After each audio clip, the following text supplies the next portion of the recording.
यो भिडियो चाहिँ एकदम म के को लागि बनाएको भने एउटा मेमोरीको लागि बनाएको। मैले सिरा जिल्लाको म ठ्याक्कै कुन ठाउँ भन्नु, यो इटाटार भन्छ, गणेशपुर चोक यहाँ नजिक इटाटार भनेर बुझौँ न, इटाटारमा छु होइन। अहिले चाहिँ कार्यरत यहाँ छु अनि यहाँको हालतहरू यस्तै छ हेर्नुहोस् है। यो हाम्रो पोस्ट हो, ड्युटी बस्ने पोस्ट हो।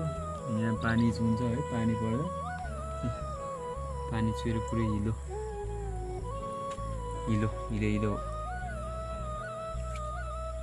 हो त है। यहाँ देख्न सक्नुहुन्छ है, हिलो यस्तो छ, यस्तोमा जाहिर खाइया छ, ठिकै छ भनौँ, चलिरहेछ भनौँ है। अनि एउटा मेमोरीको लागि पछि अब जाहिर खाइएला नखाइएला होइन। यो पछिसम्म म यो भिडियो चाहिँ राख्नेछु मेरो मेमोरीको लागि है। एज यु क्यान सी यो हाम्रो बस्ने वरिपरि यस्तो छ। टक्क यो गेट हो, यहाँ माथिबाट आउने हो। टक्क योबाट आएर सरल छिर्ने यो भित्र यो सटक्क यस्तै छ केटा हो लाइफ।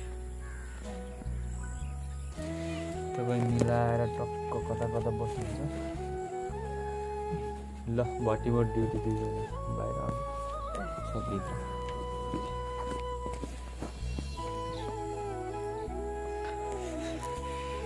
यस्तै छ केटा हो है। गाह्रो छ, गाह्रो त के भन्नु, ठिकै छ तैपनि अब गाह्रै भनौँ। यता पुरै हाम्रो यहाँ धानहरू छ, धान पुरै पानी पर्या गरेर धान पुरै धानै देखिँदैन। यो पुरै एकदम स्विमिङ पुल जस्तो भइरहेछ। अनि यो हाम्रो गाडी एपिएफको गाडी हो। अनि हाम्रो बाथरुम त्यहाँ छ, पानी त्यहाँबाट झर्छ टक्क। एज यु क्यान सी यहाँबाट हाइवे 30 किलोमिटर छ। 30 किलोमिटर माथि चाहिँ हाम्रो हाइवे पर्छ है। के भन्छ त्यसलाई, महेन्द्र राजमार्ग, पूर्व पश्चिम महेन्द्र राजमार्ग। मैले यो भिडियो खासै किन बनाएँ भने पछिसम्मको एउटा मेमोरीको लागि बनाएको, अन्यथा केही पनि होइन, अदरवाइज अरू केही होइन। यस अहिले म ड्युटी ठ्याक्क सकेर ठ्याक्क जाँदैछु होइन, ब्यारेक जाँदैछु। टक्क गम्बुल्ला गऱ्यो भने पानी परेछ, त्यही भएर गाह्रो छ।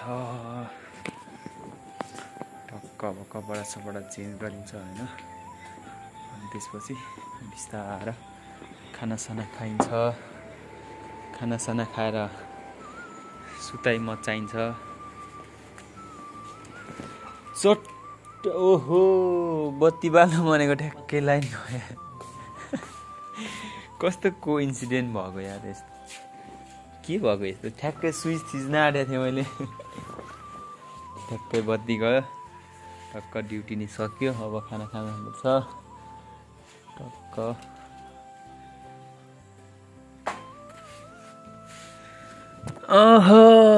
सुताइ भनेको यस्तोमा छ होइन। एकछिन रेस्ट गर्नुपर्छ।